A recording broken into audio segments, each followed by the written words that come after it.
Earlier on this year, I got this really cool t-shirt, and I have been waiting all year round for this movie to come so I can wear it and mostly show it off in a video. Check this out. How cool is that? Anyway, let's waste absolutely no time and get to my thoughts on the 10th Saw film.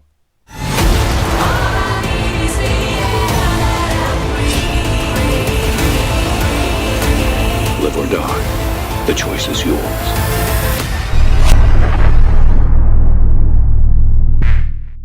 Now, I haven't seen every Saw movie released, mostly because, well, there's 10 of them, so I kinda need quite a lot of time to watch through them all, and secondly because I've heard the timeline is so convoluted, I'm not actually quite sure I'm ready to take that on and handle it just yet, but I have seen everything I needed to go in to see Saw X, and unlike the Book of Spiral, I thought this movie was bloody brilliant.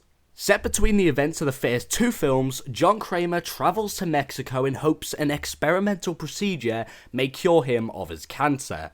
Before long, however, the operation is proven to be a hoax, leading him to extract an elaborate and gruesome revenge on those responsible. Now, kicking it off with what I enjoyed most about this film, what I think is the overwhelming positive of it, is the story and the fact it chose to have Tobin Bell's Kramer take the forefront and lead it. This movie takes the decision to put him at the forefront of the story, and it works all the best as a result of that. It is far more driven, decisive, and clear in its direction, unlike the convolutions of some of the prior films that I have seen. This is truly his movie, and Tobin Bell delivers an exceptional performance that proves even at his age of 81, he is still a true star. And by having him take the centre narrative from beginning to end, it puts us on this slow burning journey in the beginning for what I'd say is 30 to 40 minutes that ultimately sets up in making the final 30 to 40 minutes so damn good. Because the final act of this movie features gnarly traps, twists and turns galore, and absolute chaos that is just so damn entertaining to watch and really uplifted the experience that I had with this film. The movie has a real sense of character and makes us feel for all of those involved at one point or another, no matter how terrible they all actually are as people, Kramer included in that. And the emotional aspects of the film, especially in the final act, was a very welcomed surprise. Now, before we talk about the traps and some of the characters aside from Kramer, I just want to give a shout out to the practical and technical side of this movie, because visually and technically, it is absolutely fantastic, and the director did a great job at using all of his resources, as they have done on past films, to the max ability. It looks great, it sounds great, and all in all, it feels like a film that didn't waste any of their available talent or cash, like a lot of movies do nowadays. Now, in regards to characters, Amanda returns in Saw X, which I think everyone knows by this point, and she was in it a lot more than I had genuinely expected going into the film.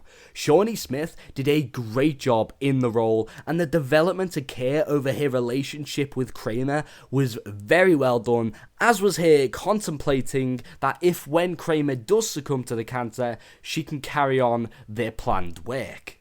Regarding the victims of the traps, they are all not necessarily justified, but perfect to be in those traps. The actors and the writing did a great job at making sure that was the case. Because while at times we do feel for them, we can also remember just how bad these people are, although some of them have just made an awful mistake. And there's a bit of a moral dilemma in that, and I really kind of respected the film for throwing that at us. Because at times I was thinking, does this person really deserve this level of extremism happening to them?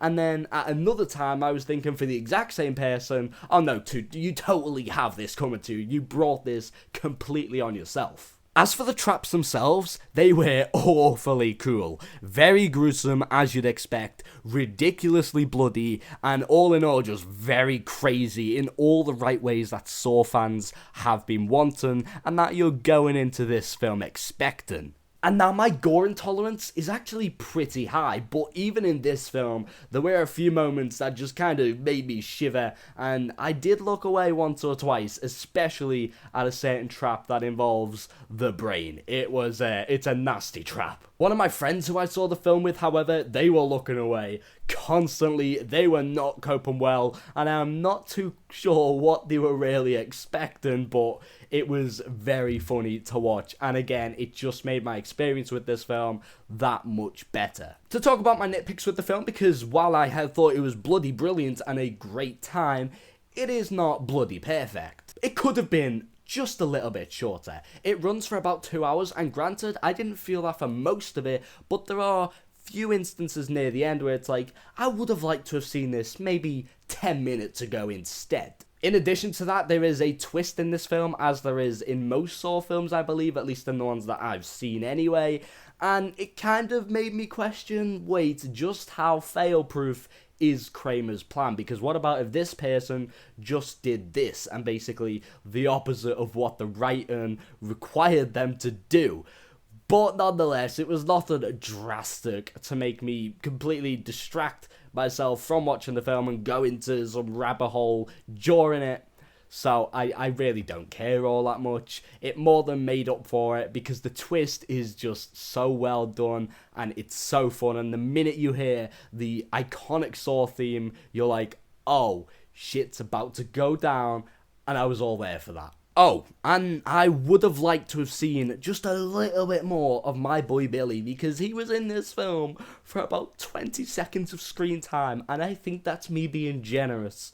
And that broke my heart just a little bit, because, you know, it's Billy. But in all seriousness, this film has just such small, minute nitpicks that they do not compare to just how much fun I had with this film, and just how good my experience was, and just how good the film itself was. It packs heart, horror, blood, and guts, but most of all, just a great story that I think it's gonna leave casual fans just as happy as it will Saw fans. But that is just my compact, quick, and out there thoughts on Saw X. If you've seen the film, drop your full thoughts down below, and if you've seen all 10 Saw films, feel free to include a ranking, or just include your top 3 and your bottom 3. Regardless, that'll be great to hear.